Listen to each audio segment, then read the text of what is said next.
샬롬, 반갑습니다. 1년 만에 뵈니까 더 반가운 것 같습니다. 그동안 잘들 지내셨는지. 네, 1년 만에 오니까 더 분위기도 젊어진 것 같고 밝아진 것 같고 성도님들이 한 해가 지났는데 더 젊으신 것 같아요. 그래서 참 복된 신앙생활을 하고 계시구나라고 생각이 듭니다. 정읍 출신의 윤흥길 작가가 지은 완장이라는 장편 소설이 있는데 혹시 보신 적이 있으신지 모르겠습니다. 예전에 아주 예전에 드라마로도 만들어진 기억이 있는데 그 내용은 그렇습니다.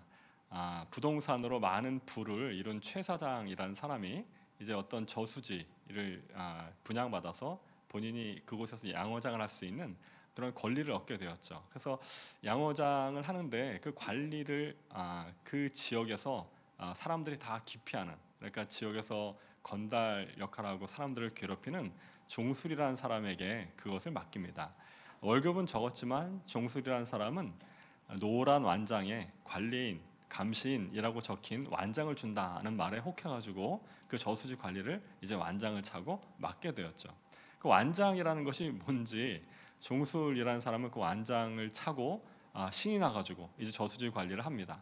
서울에서 놀러 와서 낚시를 하는 사람들을 기합을 주기도 하고, 또 자기 친구들이 와서 친구 부자가 와서 낚시를 하는 친구 부자를 함부로 막 대하기도 하고, 그러니까 이 완장을 찼다는 것이 큰 권력을 가졌다라고 이제 생각을 했기 때문에 저수지가 마치 자기의 모든 관할인 양, 거기서만 그쳤으면 좋았을 텐데 이 종수는 이 완장을 차고 마을 일에도 또한 읍내까지도 가서 뭐 대단한 사람인 양 그렇게 행세하는 이런 어리석은 모습을 보여주게 됩니다.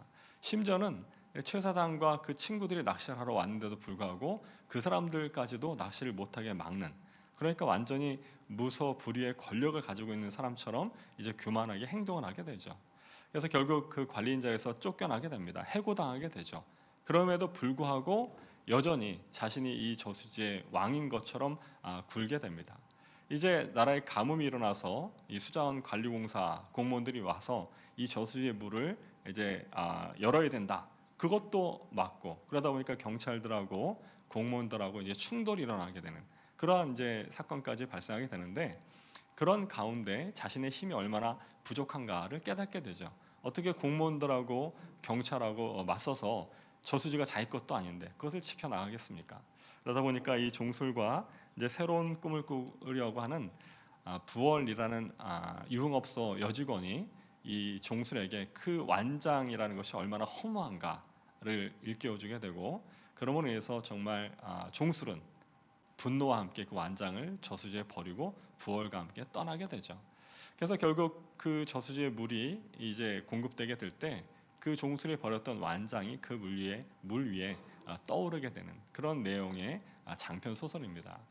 그러니까 그 완장이라는 것이 무엇인지, 그걸 가지고 얼마나 뭐 대단한 권력을 가진 것인 양 그런 교만을 떨었던 종술의 모습, 바로 그런 모습을 우리는 요즘 너무나도 많이 보고 있는 것 같습니다.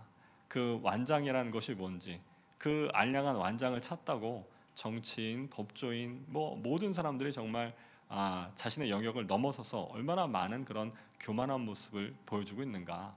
바로 이런 시대를 살아가는 저와 여러분이 오늘 말씀을 통해서 얼마나 겸손이라는 것이 우리 그리스도인들에게 중요한 것인가, 우리 다시 한번 살펴보게 됩니다. 그 귀한 모습을 오늘 예수님은 우리들에게 보여주시게 되죠. 오늘 예수님께서 예루살렘 성에 입성하시는 모습, 이 말씀은 우리가 그동안 많이 경험하고 읽었던 말씀입니다. 그래서 고난주간으로 보자면 지난 주일, 즉 일요일에 있었던 사건입니다. 예수님께서는 이제 감람산 bet박에 이르게 되죠.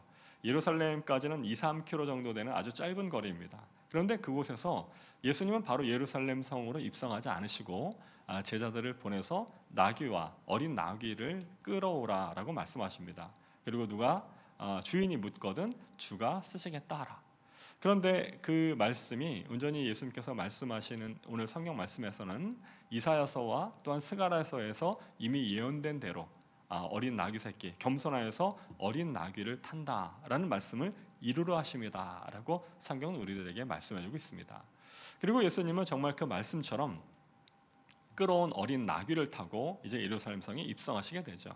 그 나귀 위에 제자들은 겉옷을 벗어서 나귀 위에 덮어서 예수님을 타시게 합니다.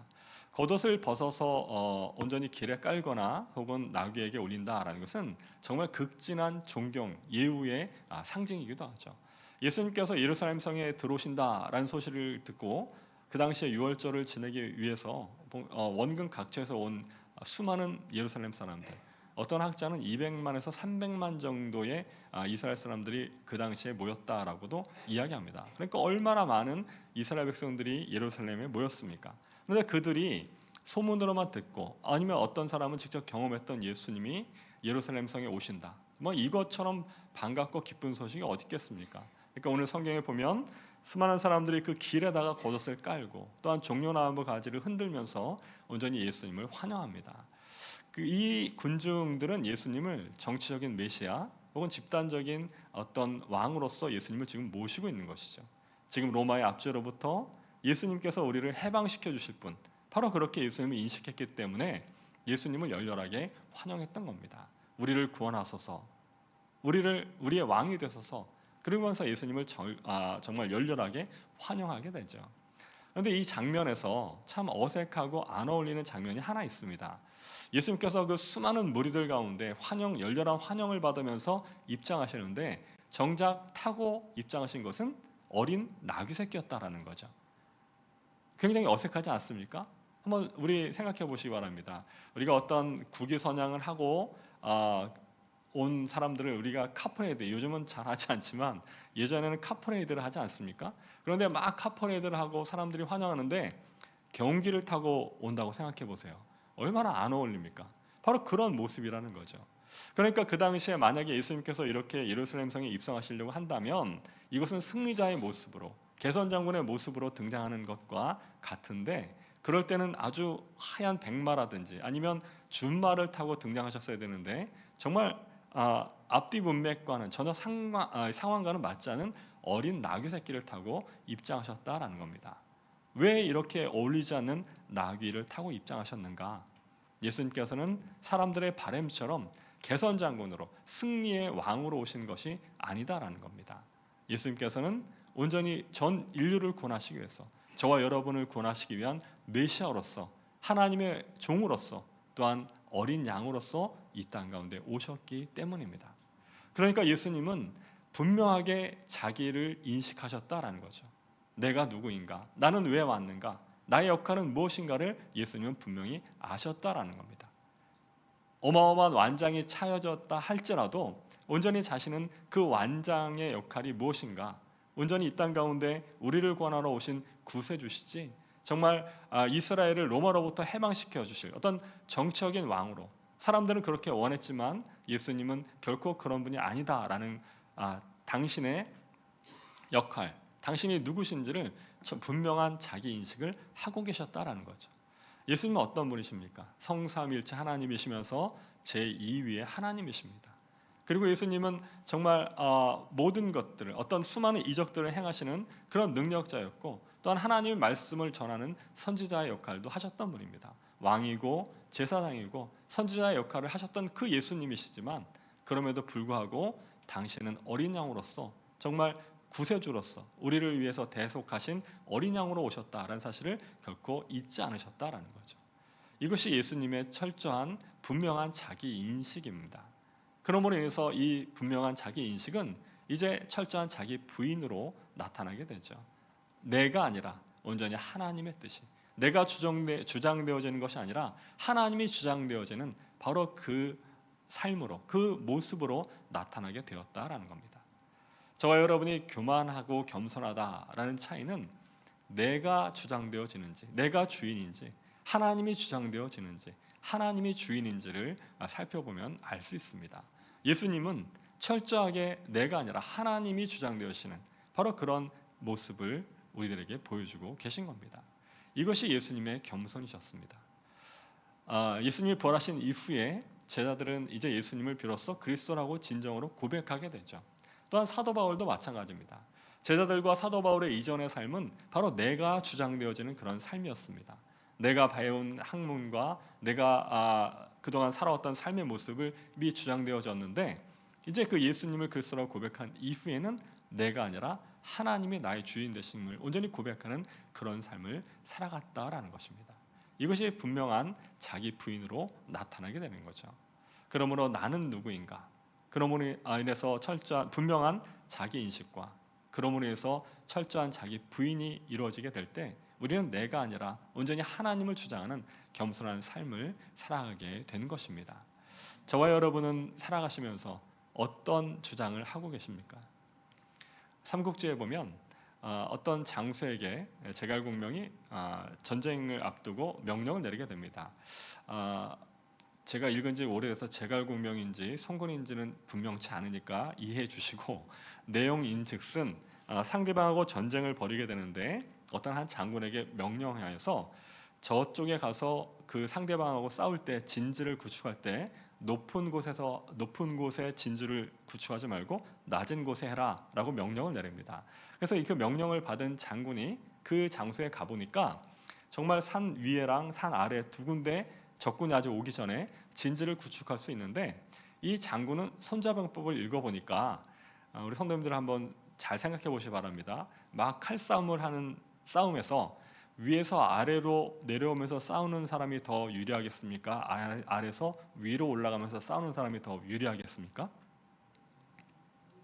그렇죠. 네, 대답은 다 다르실 것 같은데 위에 손자병법에 보면 위에서 아래로 내려가면서 싸우는 것이 대나무를 쪼개듯이 쉽다라고 이야기합니다. 그렇죠? 아래에서 위로 올라가려면 힘들잖아요. 그러니까 이 장군이 그 손자병법을 내가 읽어봤더니 그렇다더라. 그러니까 우리는 명령한 대로 아래가 아니고 저 위에다가 진지를 구축하자. 그래서 산 위에다가 진지를 구축합니다. 그런데 나중에 도착한 적군이 보니까 너무 좋은 거예요. 왜냐하면 이 나중에 온 사람들이 이제 어쩔 수 없이 적군은 아래에다 진지를 구축했는데 그 위에는 물이 없었기 때문입니다. 그러니까 그것을 알고 아래에다가 진지를 구축해라라고 했는데 그 전반적인 내용은 모르고 그냥 자기 뜻대로 온전히 위에다가 진지를 구축했던 이 장군은 결국은 물이 없기 때문에 목이 말라서 모두 탈영하고 싸움에서 패하는 그런 결과를 가져왔다라는 겁니다. 그러니까 결국 내 뜻이 아니라 주어진 그 말씀에 따라서 순종하는 것, 그래야 우리는 승리할 수 있는데 저와 여러분도 마찬가지죠. 분명히 내가 누구인지를 인식하게 될 때 우리는 비로소 하나님을 진실로 만날 수가 있는 겁니다. 저와 여러분이 의인입니까? 죄인입니까? 죄인이죠. 죄인인 것을 온전히 인식하게 될 때, 인정하게 될 때 우리는 나를 구원하신 예수 그리스도를 만날 수가 있는 겁니다. 예수님께서 처음으로 선포하신 말씀은 회개하라라는 거였어요. 회개하라. 내가 죄인이기 때문에 너희들의 죄의 길로부터 온전한 회개의 길로 돌이켜라라는 것이 바로 회개하라라는 말씀이죠. 그런데 내가 죄인인 것을 인정하기까지 얼마나 오래 걸립니까? 내가 왜 죄인입니까? 나는 사회법으로도 형법으로도 민법으로도 정말 신호등도 잘 지키는 그런 사람인데 내가 왜 죄인입니까? 그러다가 분명한 자기 인식을 하게 되죠. 정말 절대자 하나님 앞에 나는 죄인입니다. 그럴 때 하나님을 진실로 믿게 되고 철저한 자기 부인이 일어나게 되는 거죠. 나는 죄인이고 의인이 아닙니다. 그럼에도 불구하고 나를 구원하신 하나님을 진실로 믿게 되는 것이죠. 나는 스스로 구원에 이를 수 없는 존재입니다. 라고 인식하게 되었을 때 그런 나를 구원해 주신 예수 그리스도를 진실로 만나게 되는 겁니다. 그리고 온전히 내가 내 행위로서 온전히 구원받을 수 없게 됐다라는 사실을 깨닫게 될 때 나를 위해서 십자가에 못 박히신 예수 그리스도의 그 사랑을 우리는 비로소 깨달으며 살아가게 되는 것입니다. 그럴 때 저와 여러분은 정말 내가 주장되어지지 않고 하나님의 뜻과 하나님 말씀이 주장되어지는 겸손한 삶을 살아갈 수밖에 없게 되는 것입니다. 지난 주일에 우리 목사님을 통해서 선포된 말씀이 기억나십니까? 그 말씀이 저와 여러분의 삶 가운데 이루어지기 위해서는 저와 여러분이 철저하게 정말 내가 아니라 하나님의 뜻이 하나님의 말씀이 내 삶 가운데 이루어지기를 소망합니다 라는 겸손한 신앙으로 살아가게 될 때 비로소 그 말씀이 저와 여러분의 삶 가운데 이루어지는 그런 복된 삶을 살아가게 되는 것입니다. 나는 나를 주장하며 살아가는가? 아니면 나는 하나님의 뜻을 하나님을 주장하면서 살아가는가? 오늘 예수님은 저와 여러분에게 그 겸손의 모습을 보여주고 계십니다.